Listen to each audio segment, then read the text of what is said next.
Bonsoir chers frères et sœurs. Je voudrais partager avec vous ces bénédictions du Seigneur comme vous les voyez qui viennent de commencer. Alors j'ai repris pour partager avec vous comme je partage la lumière avec vous. Au nom du Père et du Fils et du Saint-Esprit. Amen. Je remercie le Seigneur car il est présent à tout ce que je fais. Comme vous le savez, il nous a donné un livre. Jésus en son temps. Histoire sainte. Mais avant cela, je vais vous informer que la nuit, j'ai été émerveillée par le retour des vidéos que j'avais reçues l'année dernière et qui étaient très importantes pour les études d'Abdul Baha. Hier soir, cela m'a été retourné. Vous verrez même dessus que j'ai fait des commentaires. J'ai dit merci au Seigneur. Cette démarche n'est pas humaine, elle est spirituelle. Donc, pour ceux qui veulent suivre l'enseignement d'Abdul Baha, vous comprenez que c'est d'abord la cause de Dieu, donc spirituelle, puis la cause de son peuple choisi, toujours spirituel, qui sont toujours dans les chaînes de l'esclavage. Et le Seigneur vient délivrer son peuple. Les biens de la terre ne nous concernent pas. Que ce soit Abdul Baha, que ce soit moi qui vous parle, que ce soit Jésus-Christ, il a toujours dit que les biens de la terre sont éphémères. Nous allons ensemble décortiquer. Et les films, parce que là, ils m'ont renvoyé toute la série des films. Et j'ai dit merci au Seigneur. Parce que j'ai relevé ça à la publication lorsque Abdul Baha a apparu ici. Et je peux vous rassurer que depuis 2 jours, le profil de Abdul Baha est posé là. Je n'ai pas envie d'allumer puisque je suis en train de suivre. Mais sinon, c'est posé. Ça n'a pas bougé. Et nous avons eu d'abord cette apparition que vous avez bien vue dans la vidéo que je viens de publier. Très riche apparition avec beaucoup de manifestations divines, tant à la cuisine qu'au salon. C'est formidable. Et nous allons continuer la lecture. Je continue la lecture de cette introduction du livre de Daniel Robs. Histoire sainte, Jésus en son temps. Nous sommes à la tombée de la nuit. Il fallait d'abord que je vous publie les vidéos que j'ai reçues, donc concernant Abdul Baha, et aussi la première vidéo que j'ai enregistrée qui était longue pour que nous commencions à rechercher qui était Jésus. Écoutez les vidéos et suivez attentivement les explications. C'est magnifique. C'est une marche vraiment avec Dieu. Le Seigneur a compris que son peuple est ignorant de sa souveraineté réelle. Le Seigneur a aussi compris que après sa mort, son histoire, c'est-à-dire Jésus, nous a été cachée. Alors, il revient lui-même comme il a annoncé, nous enseigner son histoire. Regardez vous-même la pluie abondante de bénédictions sur moi. Prenez ces bénédictions aussi. Et je continue, car nous sommes à l'école de la parole divine que Abdul Baha a appelée la cause. Il a dit, suis-moi pour apprendre la cause et l'enseigner. Donc, je suis à l'apprentissage. Alors, nous avons à lire. Donc, je vais essayer d'ouvrir, parce que normalement, je devrais rester comme ça, à la lumière seule, divine. Qu'à cela ne tienne, j'essaie de lire. Dieu me donnera la possibilité de voir. Donc, nous étions à la page 13. On a lu. Et nous sommes à la page 15. Le silence de Fluvius Joseph. Nous l'avons lu. Et maintenant, nous sommes à la page 17, qui est la parole vivante et perdurable.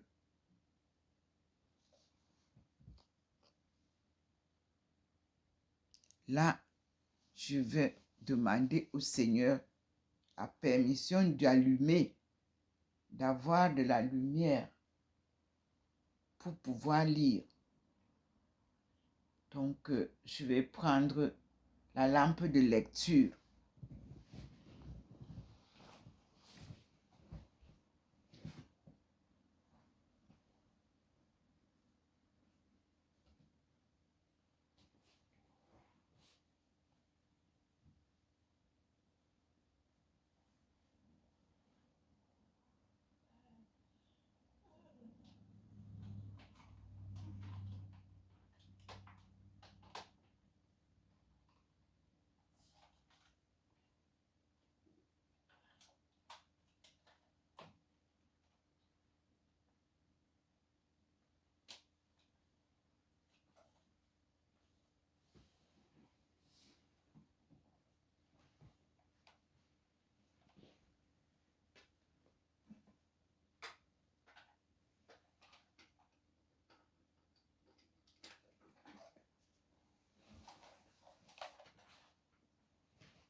Ça, c'est la lampe de lecture. Ce n'est pas la lumière, mais vous verrez, peut-être le Seigneur nous permettra de voir tout ce qu'il y a en haut. Donc, je commence la lecture de la page 17 du livre Histoire sainte, Jésus en son temps. C'est la partie 2. Je vous ai déjà publié la première partie. Le sous-titre, c'est « Entre guillemets, la parole vivante et perdurable ». Je cite. Païens et juifs écartés restent à se tourner vers ceux qui, dès le début, se sont réclamés de Jésus, les chrétiens. C'est naturellement par eux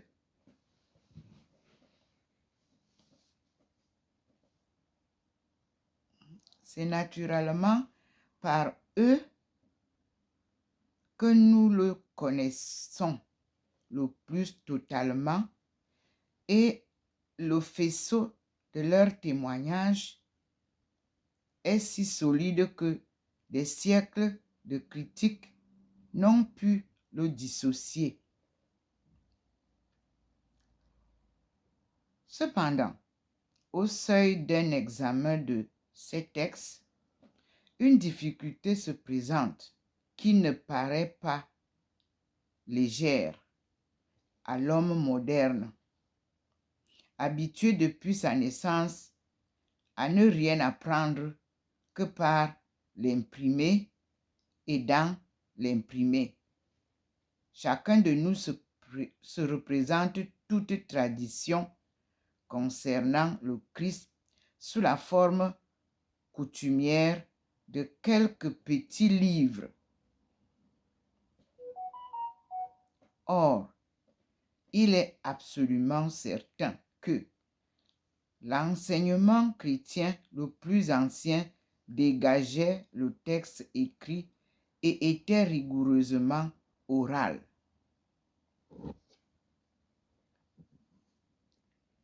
Nul n'ignore que le milieu social où vivait Jésus était celui de très petites gens, ouvriers, artisans, pêcheurs du lac de Tibériade. Point. Parmi ces 12 disciples, tous savaient-ils écrire? C'est une question.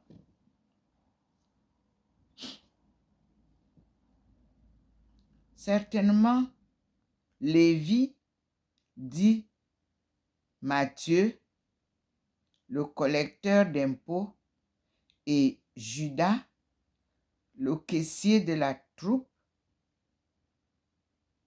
Mais les autres alors? Nous l'ignorons. Encore, tous eussent-ils été versés dans l'art des scribes,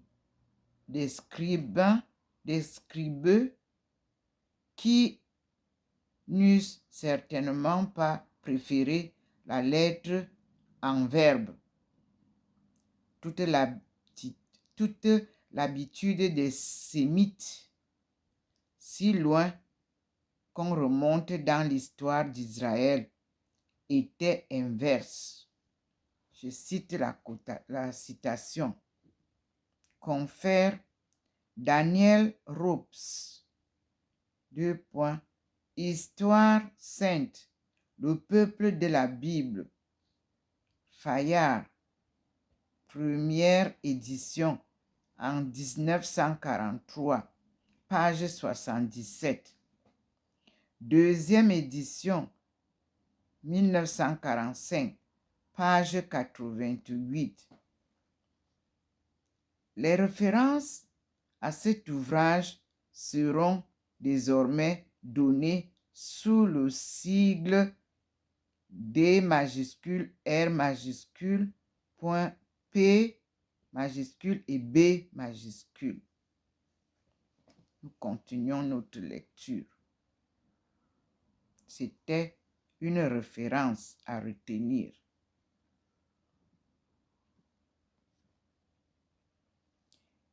Il y a 30 ans, à peine,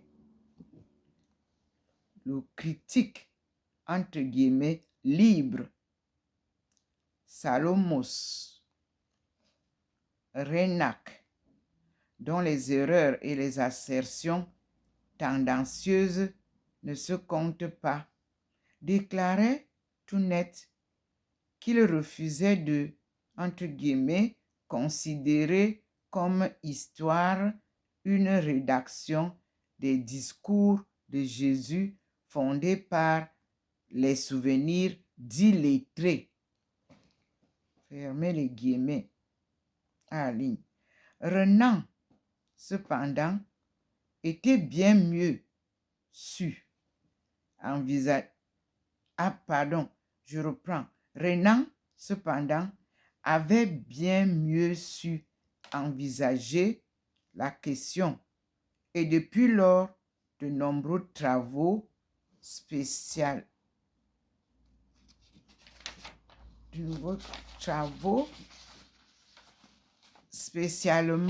ceux du révérend père Jousse, que je vois une référence. On dit référence R.P. Marcel Jousse, J-O-U-2-S-E. Deux points. Et on nous dit le sigle oral est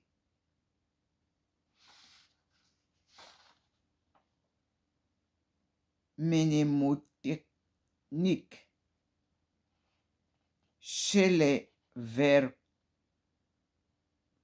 verbomoteurs.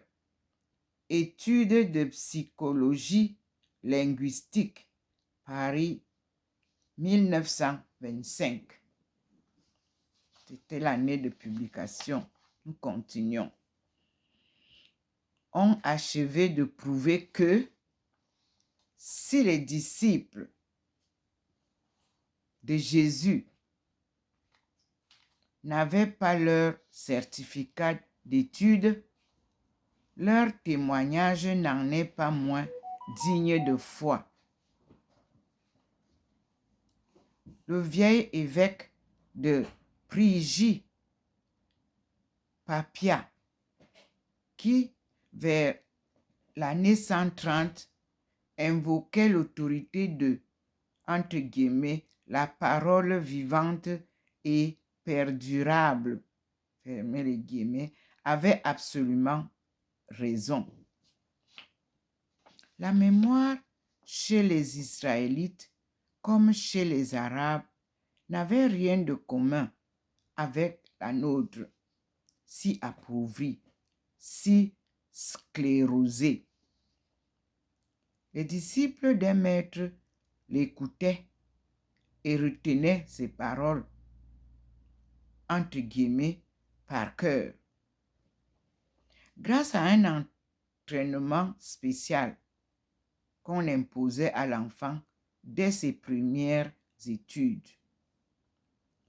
Les prophéties de Jérémie n'ont-elles pas été rédigées après 22 ans de récitation orale? La Mishnah, la plus essentielle partie du Talmud, est-elle autre chose que la mise par écrit tardive d'un enseignement par la parole? Le Coran n'a-t-il pas tout entier été élaboré par le même moyen?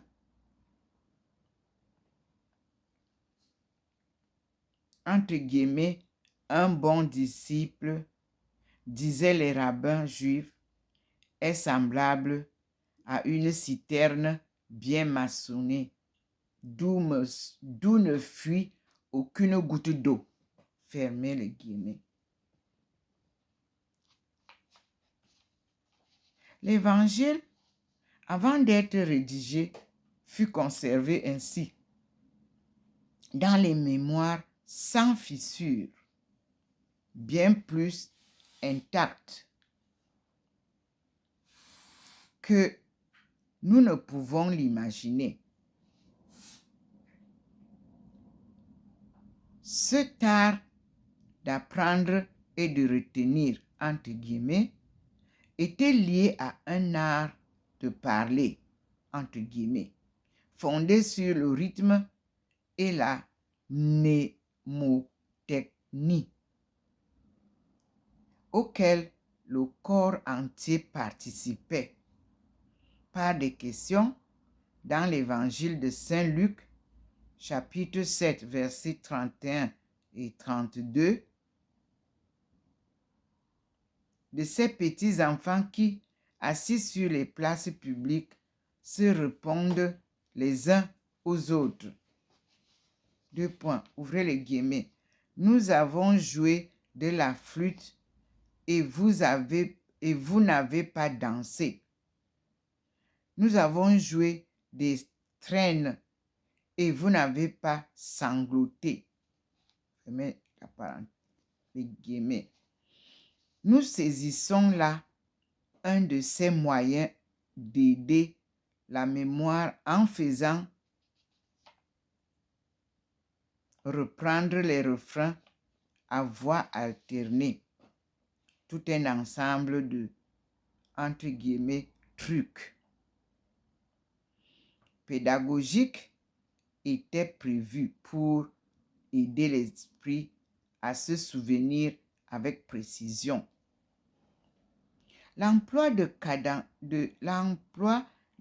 cadence régulière à forme souvent strophique, l'usage de certains mots frappants, véritables agrafes du discours, a des parallélismes et des antithèses qui entraînent la mémoire presque automatiquement. Ouvrez les guillemets, demandez et il vous sera donné. Cherchez et vous trouverez. Frappez et l'on vous ouvrira. Fermez les guillemets et ouvrez d'autres guillemets. Ne jugez pas pour n'être pas jugé, car du jugement dont vous jugez, on vous jugera. Fermez les guillemets. Sont, parmi bien d'autres, deux exemples de ces parallélismes. Et tout le sermon sur la montagne, tel qu'il est rapporté dans Saint Luc, chapitre 6, verset 20 et verset 29, avec sa succession de béatitudes et de malédictions, est un exemple parfait du procédé antithétique.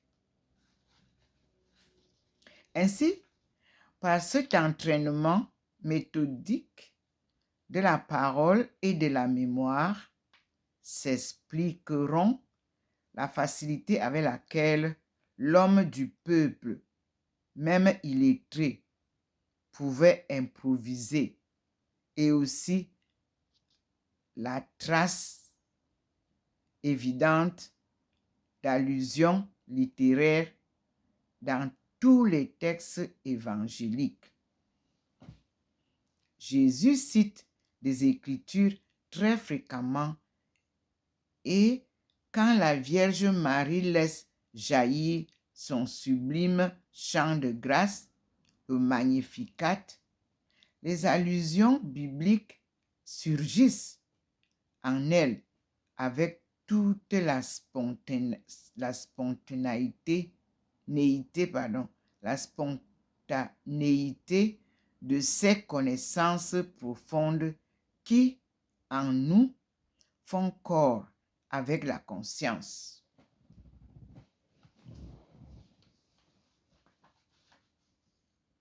L'enseignement du Christ a donc été conservé par ce moyen qui était coutumier aux Juifs.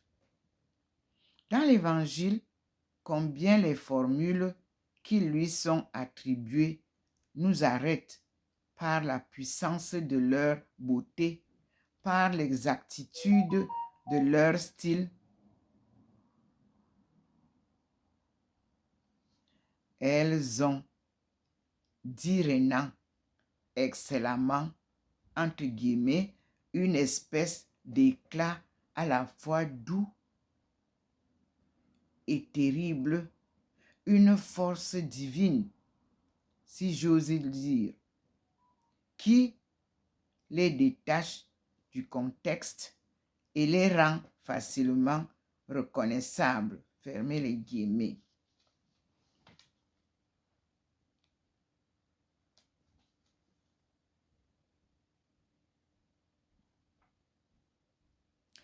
On ne peut pas sortir de ses lèvres.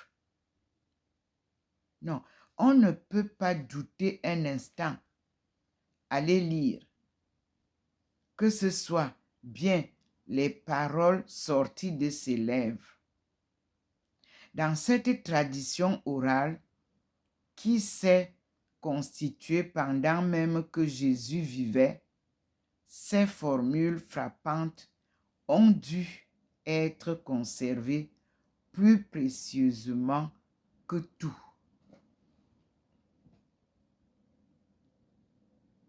Quand, au contact des Grecs et des Romains, Les disciples éprouvèrent le désir de fixer par écrit leur enseignement.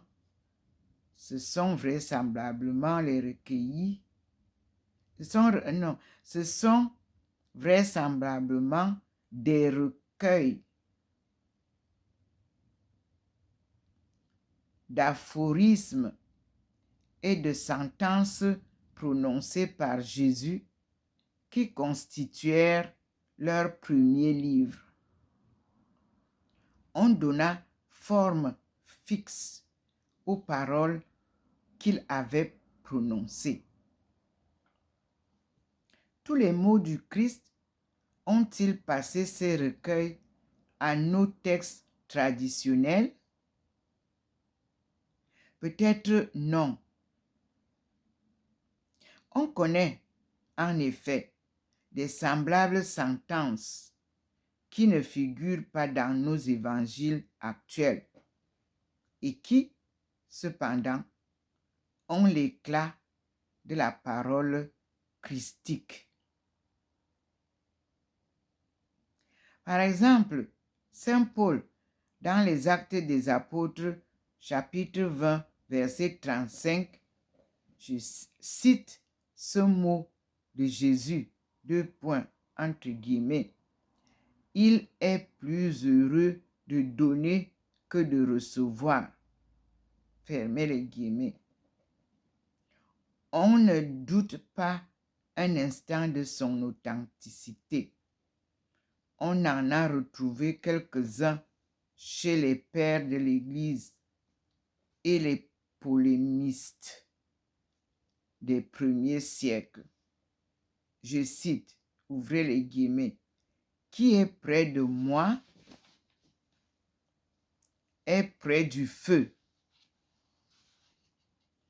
Qui est loin de moi est loin du royaume. » Fermez les guillemets. Et, je cite encore, ouvrez les guillemets, « Tu as vu ton frère, tu as vu ton Dieu. » Fermez les guillemets. Cité le premier par Origène, le second par Clément d'Alexandrie et Tertullien. Ces deux aphorismes ne sont-ils pas des joyaux? On en découvre aussi dans de très vieux manuscrits de l'écriture, tel ce texte que le protestant Théodore de Bèze, B-E-Z-E, l'ayant trouvé dans le couvent Saint-Irénée de Lyon, envoya à l'université de Cambridge avec cette note prudente, je cite, ouvrez les guillemets, « à cacher plutôt qu'à publier », fermez les guillemets, et qui contient un aphorisme étonnant sur le sabbat. Il y a une référence, Confère, page 428. Nous verrons les notes après, quand elles ne sont pas détaillées. Je continue. Tel encore ces papyri que le sable d'Égypte laisse parfois sortir de son sein. Les plus célèbres sont ceux d'Oxyrhynque, découverts à la fin du siècle dernier, et où l'on voit des perles comme celle-ci. Je cite, entre guillemets, « Là où sont deux, ils ne sont pas sans Dieu. » Fermez les guillemets. Ouvrez encore les guillemets.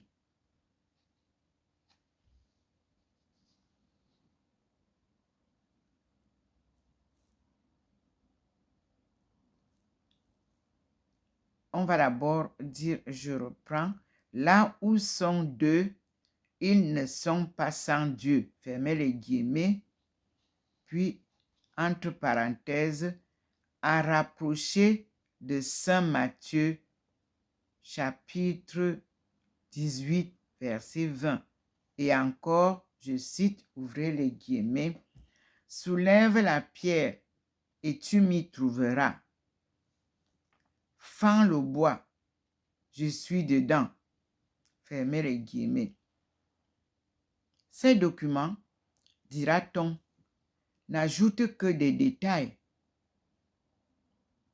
Mais tout est précieux de ce qui concerne Jésus et en lisant des logia, entre parenthèses, dit, ou agrapha, entre parenthèses, non passé dans l'écriture, fermez la parenthèse. Une note nous envoie confère E. Besson,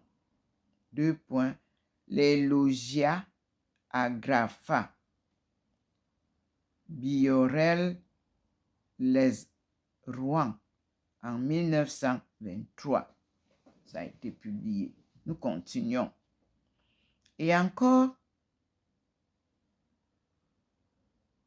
on se rend mieux compte de ce qu'étaient ces premiers témoignages de l'écriture chrétienne à ses débuts. Qu'à ces recueils de sentences, on ajoute des récits sur les gestes de Jésus, sur l'homme qu'il fut, sur les incidents de sa vie, dit saint Augustin.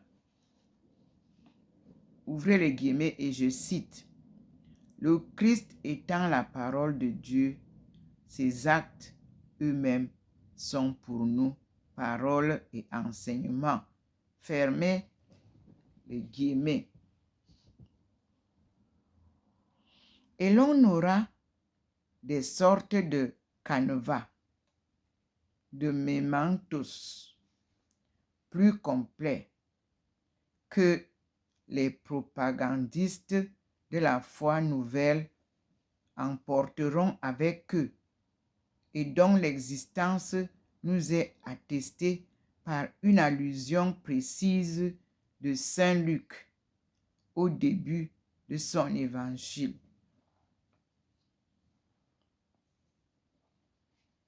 On peut même avoir une idée de ce qu'étaient ces résumés, ces pré-évangiles, entre guillemets, en lisant dans les Actes des Apôtres, chapitre 10, versets 37 et 41, le bref discours que Pierre prononce devant le centurion Corneille,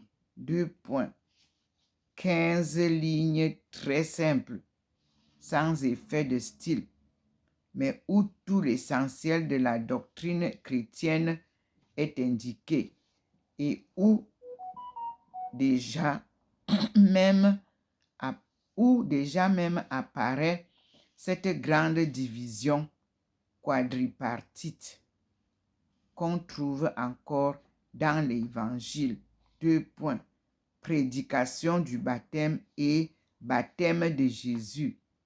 Ministère du Christ en Galilée. Voyage à Jérusalem. Passion et résurrection. Déjà, tout le fond de notre Saint Marc est là. Que tel ou tel de ces mementos prennent une forme plus détaillée, sans perdre leur destination apologétique et missionnaire, qu'ils aient pour auteur ou pour garant des hommes dont la personnalité leur confère une indiscutable autorité. Et l'on aura le document primordial de toute étude sur Jésus, l'Évangile. Nous sommes toujours à l'introduction. Nous passons au canon et apocryphe. Ainsi, maintes caractères de cette écriture sainte sur laquelle repose notre connaissance de Jésus s'éclairent-ils si l'on considère les conditions où elle s'est élaborée. Quand on veut pénétrer à fond le sens de l'Évangile, il faut oublier que ce texte se lit aujourd'hui dans un gros livre armorié, bardé de cuivre et d'or, que de gros livres armoriés, bardés de cuivre et d'or, que de courts fragments en sont seuls connus. Et encore. De la plupart des fidèles mal entendus, mal écoutés par ces foules immenses qu'abritent nos églises de marbre et de velours, et par la pensée, il faut se rapporter au jour de ces communautés primitives ou assemblées clandestinement dans de pauvres chambres ou dans des caves, les chrétiens recevaient des textes comme le pain et le vin de leur âme, qu'à travers eux, ils cherchaient à retrouver, vivante ou proche, la présence immortelle de l'ami. Ce que la catéchèse primitive cherchait à faire revivre, c'était ce Jésus même qui avait agi, parlé, aimé, souffert sur les collines palestiniennes. Et l'immense attente de son retour dans ces communautés fraternelles gonflait d'une espérance indescriptible la poitrine de chacun. Avec quelle avidité on écoutait ceux qu'il avait vus, de leurs yeux de chair. Puis, disciples des disciples. Puis, quand cette génération fut morte, ceux qui avaient été disciples des disciples. Ainsi s'établissait une filiation directe du témoignage et dans cette élaboration d'une doctrine traditionnelle, chacun participait comme à la garde collective d'un trésor. À la ligne. S'il ne nous est pas permis de dire exactement comment s'est opéré le passage de l'enseignement oral au texte, en ce sens que les premiers mementos, entre guillemets, apostolibus sont inconnus, il est possible de comprendre de quelle garantie cette fixation par la lettre s'est entourée. Certains théoriciens ont soutenu, il y a une référence voir plus loin à la page 368. Alors, on va aller voir à la page 368, comme on est encore là. Parce que page 368, qu'est-ce qu'elle nous dit?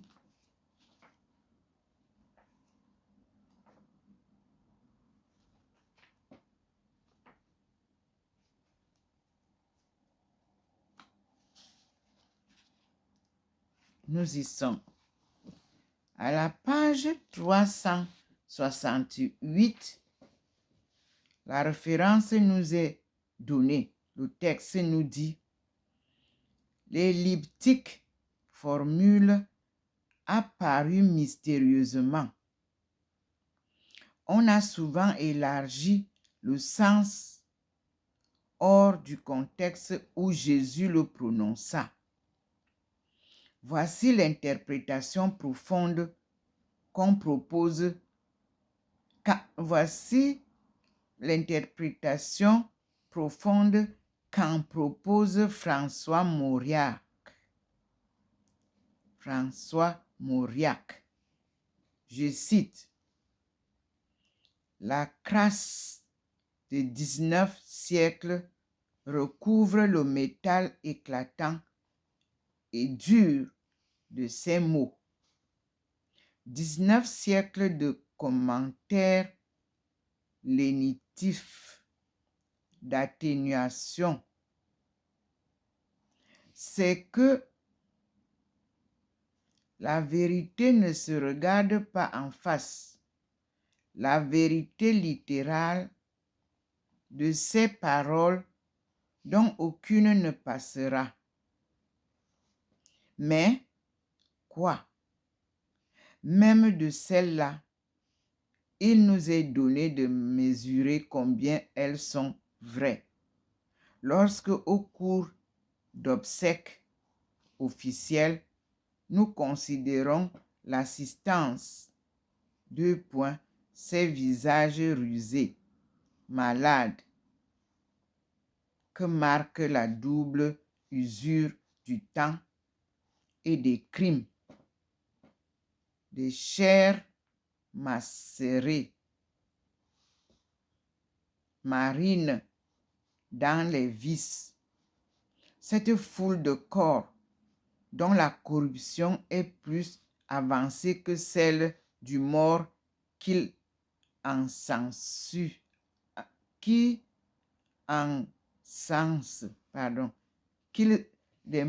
mort qu'ils encensent. Nous continuons la lecture. Oh Seigneur, qu'est-ce que tu es merveilleux. Donc, nous avons eu à la page 368 ce qui nous a été cité à la page 22 comme référence à voir. Il est dit, la phrase nous dit: et Jésus avait envoyé Thaddée, l'un des 70, porter la bonne parole dans le royaume. Cela est soutenu aussi en haut, où nous étions en train de lire. Il est dit, je relis la phrase. Il est dit: s'il ne nous est pas permis de dire exactement comment s'est opéré le passage de l'enseignement oral au texte, en ce sens que les premiers, entre guillemets, mementos, fermez les guillemets, apostoliques sont inconnus, il est possible de comprendre de quelle garantie cette fixation par la lettre s'est entourée. Certains théoriciens ont soutenu, donc je suis allé lire tout à l'heure, à la page 368, où on nous a envoyé, certains théoriciens ont soutenu que le Nouveau Testament est l'œuvre de la collectivité créatrice, fermez les guillemets, collectivité créatrice, le jaillissement, entre guillemets, spontané, fermez les guillemets, de ces communautés primitives, de même que l'Iliade et l'Odyssée seraient l'œuvre de semblables puissances grégaires, que des œuvres courtes, informes, puériles et seules sont créateurs, la personne et le génie sont seuls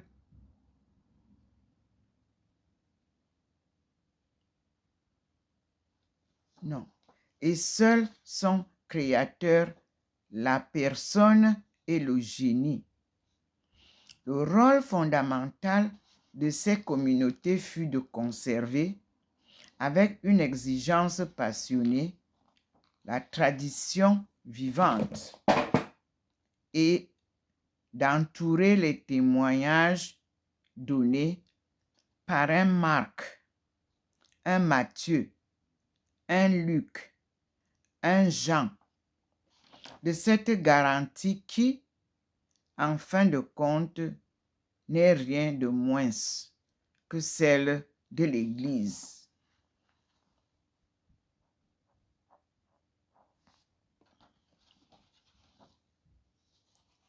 Rien n'est plus faux que d'imaginer les origines du christianisme comme baignant dans la légende. Ce n'est d'ailleurs jamais au moment même où les événements s'inscrivent dans l'histoire que la légende s'empare d'eux. C'est plus tard, quand ces événements ayant pris toute leur portée, on cherche à en fournir une interprétation qui flatte tel ou tel intérêt. Par exemple, quand vers l'an 170, le christianisme fut introduit dans le royaume d'Édesse, nul parmi ces nouveaux chrétiens ne dut songer à se prévaloir d'une propagande plus étonnante que celle dont bénéficiait tout l'Empire et ses alentours. Mais un siècle plus tard, une légende se forma qui voulut rattacher cette conversion à Jésus lui-même. On raconta qu'un roi d'Édesse, Abgar, atteint d'un mal incurable, avait écrit au Messie et en avait reçu une réponse. Entre parenthèses, bien entendu, on montrait la lettre et la réponse. Fermez la parenthèse. Et Jésus avait envoyé Thaddée, l'un des 70. On nous renvoie toujours d'aller lire à la page 368, ce que je disais tout à l'heure. Porter la bonne parole dans les royaumes. Mais précisément, ce que nous pouvons savoir des méthodes critiques en l'honneur dans l'Église primitive nous apprend qu'on faisait la chasse à la légende. Tertullien, le grand polémiste qui écrivait vers l'an 200, rapporte que 30 ans auparavant avait paru dans la province d'Asie un récit où l'on voyait saint Paul convertissant une jeune païenne, Thécla, et celle-ci se mettant à prêcher l'évangile. Que ce récit ayant semblé suspect, on avait recherché son auteur, un prêtre plein de bonnes intentions, et qu'on avait dégradé ce naïf imaginatif. Cette sévérité se devine dans ce qui deviendra le canon chrétien. Avant de recevoir pour valable l'enseignement du Christ, on voulait savoir qui le donnait. Un texte n'était accepté que si son usage dans les communautés était général, si la doctrine qu'il exprimait était orthodoxe, et surtout, tel était le critérium essentiel, s'il pouvait invoquer l'autorité d'un apôtre. Les apôtres sont les vrais témoins du Christ.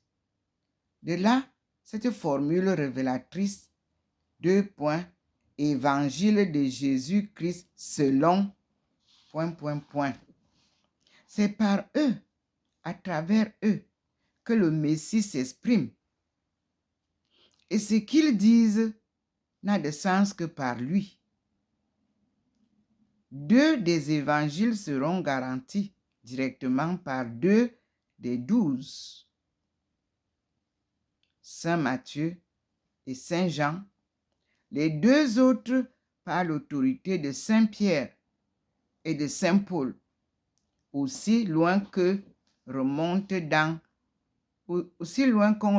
dans la connaissance de ces textes, cette garantie est toujours invoquée. On peut affirmer sans erreur que bien peu de documents historiques,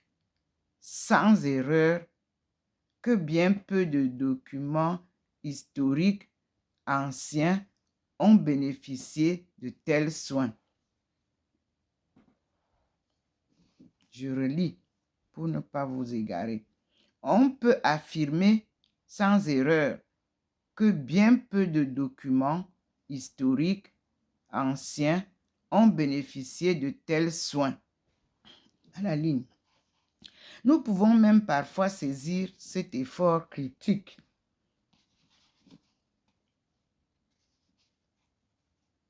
des chrétiens primitifs. On sait que l'épisode célèbre de la femme adultère, un des loyaux de l'Évangile selon Saint Jean, chapitre 8, n'a pas tout d'abord fait partie du texte. On hésita à l'y accepter. Était-ce comme on l'a écrit sur la demande des maris qui craignaient que leurs épouses y visent une permission, ou parce qu'on hésitait à admettre qu'un tel dépassement des principes fût conforme à ce qu'on savait de celui qui voulait, entre guillemets, non abroger, mais accomplir la loi. La loi, fermez les guillemets, c'est une question. La preuve la plus formelle de la valeur scientifique de l'écriture chrétienne, ne faut-il pas la voir dans les différences même qui, nous le constaterons, se marquent entre les évangiles? À l'heure où le texte définitif se fixa, il eût été si simple de fabriquer un récit unique, ou en tout cas d'effacer les points où les ressemblances n'étaient pas absolues. Cela ne fut pas fait. Ouvrez les guillemets et je cite: « On ne vit jamais mieux l'honnêteté de l'Église qu'en cette circonstance. » Fermez les guillemets. dit très justement Renan. On peut donc se représenter assez bien comment fut constitué cet ensemble de textes qui forment aujourd'hui notre écriture chrétienne. La tradition orale se fixe peu à peu par la lettre. Dans l'ensemble des témoignages, la communauté, l'Église dont le rôle est considérable, trie ceux qui ont les garanties de l'authenticité. Ensuite, de quoi elle veille jalousement et n'en pas laisser ajouter d'autres. Ainsi se maçonne un bloc, laisser ajouter d'autres. Ainsi se maçonne un bloc solide qui, maintes fois assiégé par les vagues folles de la fable, demeurera intangible, le roc même de la vérité.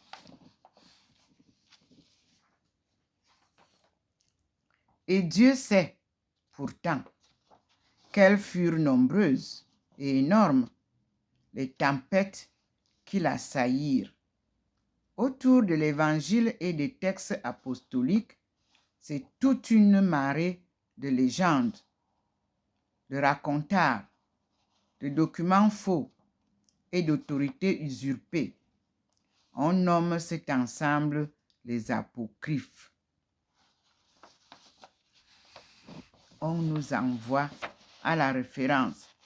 L'ensemble de ces textes a été publié souvent.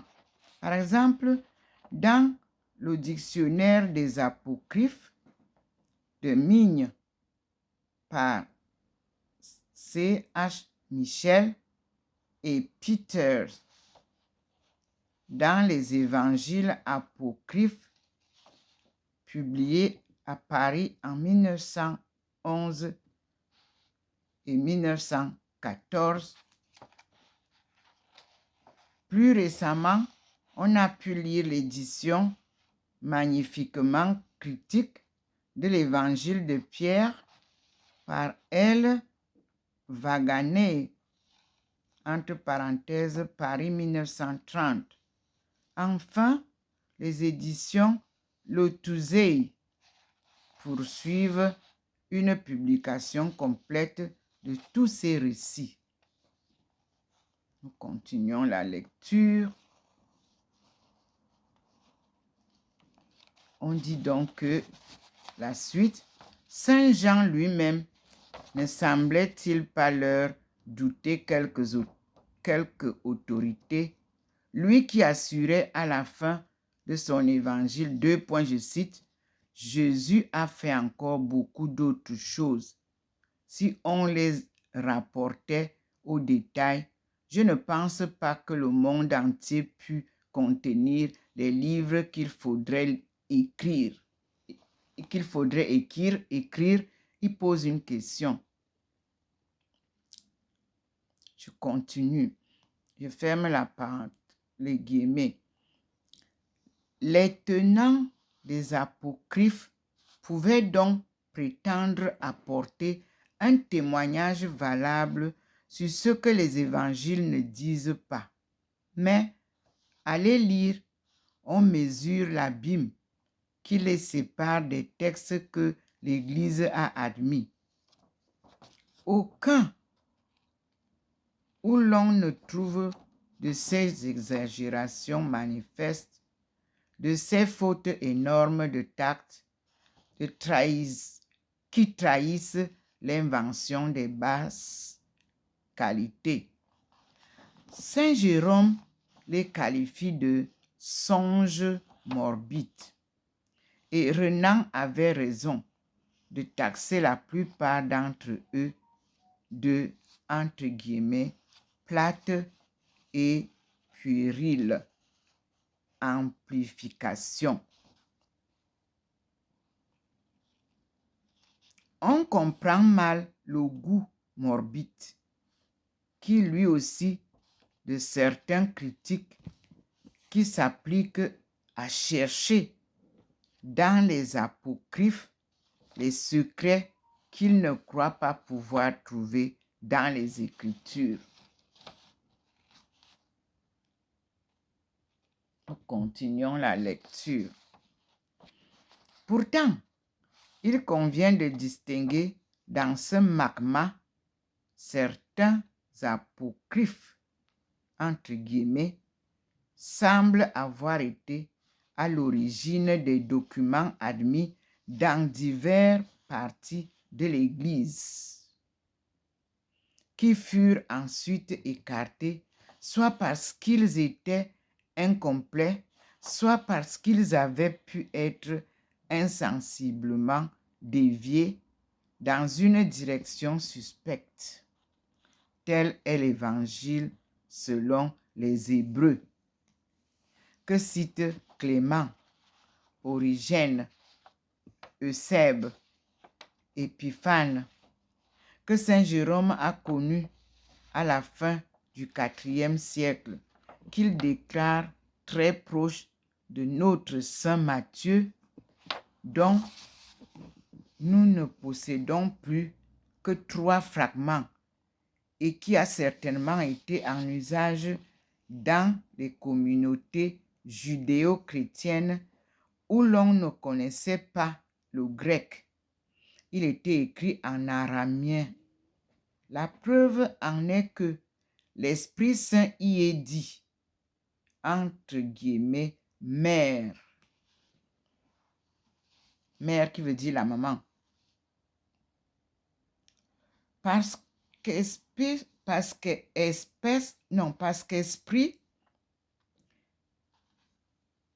en araméen, roi, est féminin.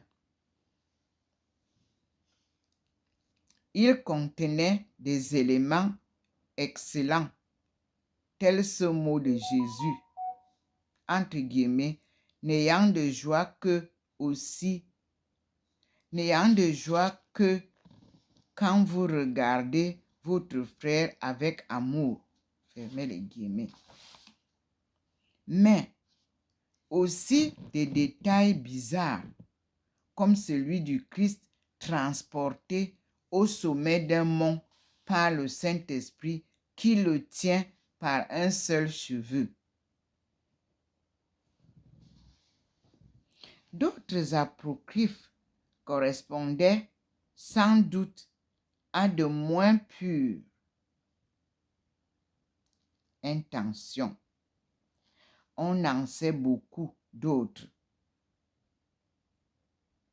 Tout par fragments d'ailleurs, entre parenthèses, qui visiblement ont été élaborés au cours des premiers siècles dans des groupements hérétiques, en y apportant les actes et les paroles du Christ. On s'appliquait à les pousser dans le sien que voulait la secte. L'évangile de Saint Pierre, qui se plaçait sous l'autorité du chef des apôtres, est certainement très ancien. Sérapion, évêque d'Antioche, vers l'an 200, en parlait à ses fidèles en leur déconseillant de le lire. Historiquement, ce texte semble renfermer bien des erreurs, comme de faire condamner Jésus par Hérode.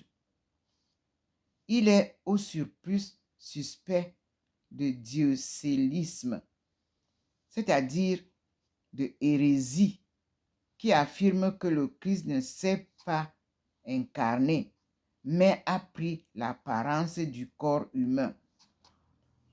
Un autre, l'évangile de Ébionite, avait été rédigé à l'usage de cette curieuse secte de chrétiens judaïstes du judaïsme à tendance ascétique, où l'on pratiquait divers rites bizarres et où l'on était végétarien. Enfin, et pour borner cette énumération, quand du judaïsme alexandrin sortir le courant gnostique, cet ensemble de spéculations ou de métaphysique se surcharge de légions des puissances invisibles où il n'y est question que de forces mystérieuses, d'éons, d'allégories, pour prouver que le Christ était un autre nom du logos platonicien, la forme de quelques éons, entre guillemets, supérieurs des évangiles parurent, dit l'un de Thomas, l'autre de Philippe, un autre même d'Ève, de débris qui en subsistent, il n'y a pas à retenir beaucoup. Un troisième groupe infiniment plus curieux obéit à un tout autre dessein. Depuis que Jésus a vécu, la piété des fidèles a nourri le violent désir de connaître dans les moindres détails les événements de sa vie. Nous sommes à la page 25. Donc, de sa vie humaine. C'est là une tendance naturelle et touchante. Et en des temps proches de nous, le succès fait aux révélations de Sainte Brigitte, de Marie d'Agreda, au récit étonnant de Catherine Emmerich, nous prouve que ce désir n'a pas cessé de grandir dans l'âme des chrétiens.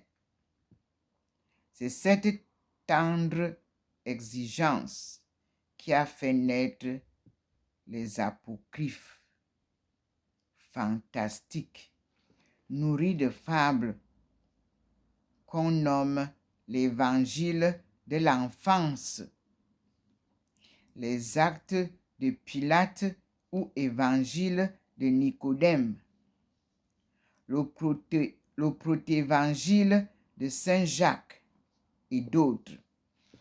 Ils sont peu soucieux de vraisemblance, les bons rédacteurs de ces contes, et ils n'ont pas non plus le goût très sûr. On verra plus loin quelques exemples de ces mauvais goûts à la page 119. Nous allons lire la page 119.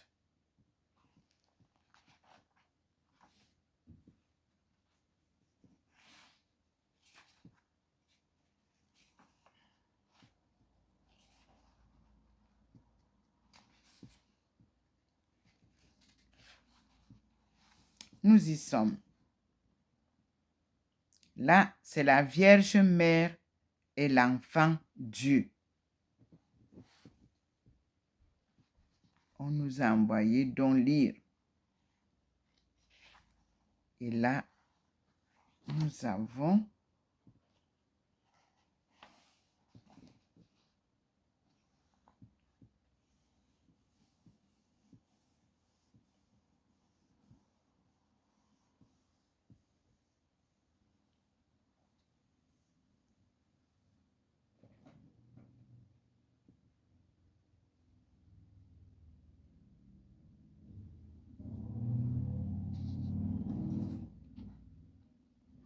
Cherchons là. On est à la page 119.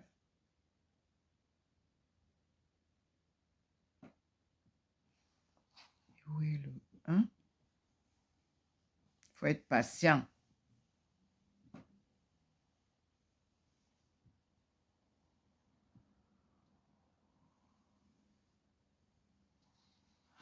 Je dois retrouver le 1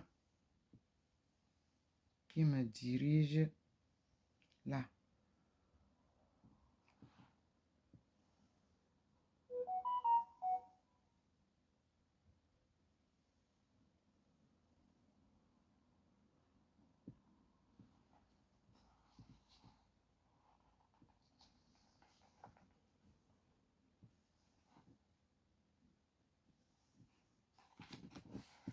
Ça ne signale pas.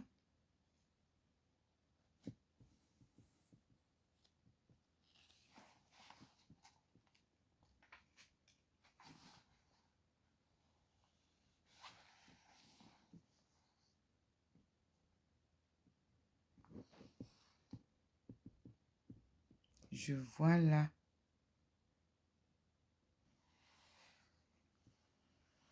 Santa Maria. Où est le 1?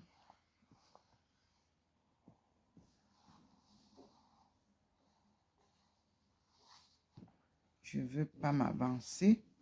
Je préfère arrêter et faire une bonne recherche le matin afin de trouver. Je vois la Vierge concevra et enfantera un fils. Donc, le passage d'Isaïe. On va se dire, on va arrêter là pour que nous puissions terminer bien l'introduction. Et pourtant, on n'est plus très loin. Hein. Attendez, on va regarder.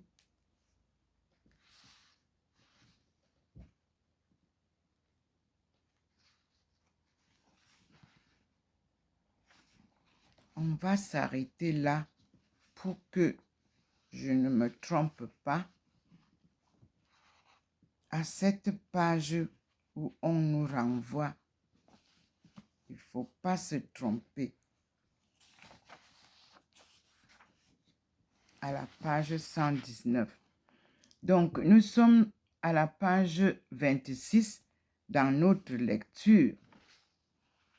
Et nous allons nous arrêter là.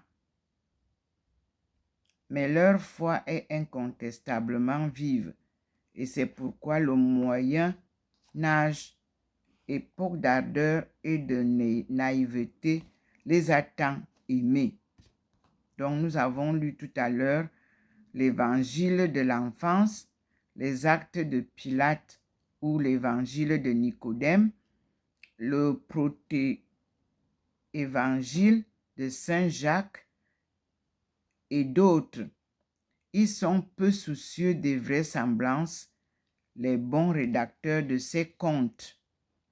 Et ils n'ont pas non plus le goût très sûr. Mais leur foi est incontestablement vive.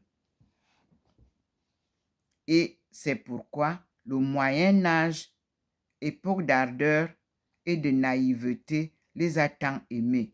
Nous sommes à la page 26. Jésus en son temps, l'introduction. Qui nous a renvoyé. On verra plus loin quelques exemples de ce mauvais goût à la page 119.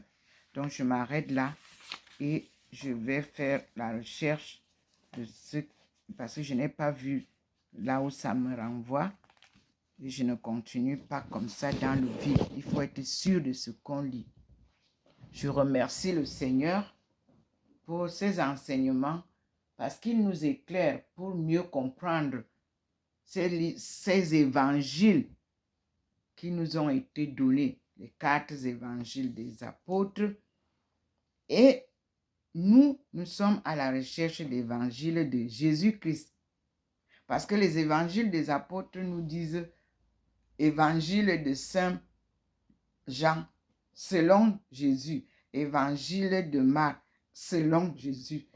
Nous disons merci au Seigneur pour ce dimanche plein d'enseignements, tant de Jésus que d'Abdul Baha'i. Et nous remercions le Seigneur. À bientôt. Passez une très bonne nuit sous la protection du Seigneur et soyez rassurés. En le suivant, on ne s'égare pas. Nous sommes aujourd'hui dimanche 14 janvier 2024. Je suis Dr Ndomo Melingi Thérèse. Et dans la publication que je vous ai envoyée, c'est juste avant de commencer à lire, vous verrez que il a été renvoyé une de mes publications où le nom Ndomo vous est présenté. C'est formidable. Je remercie l'équipe de YouTube qui a renvoyé ça et je vous ai republié ça sur Facebook.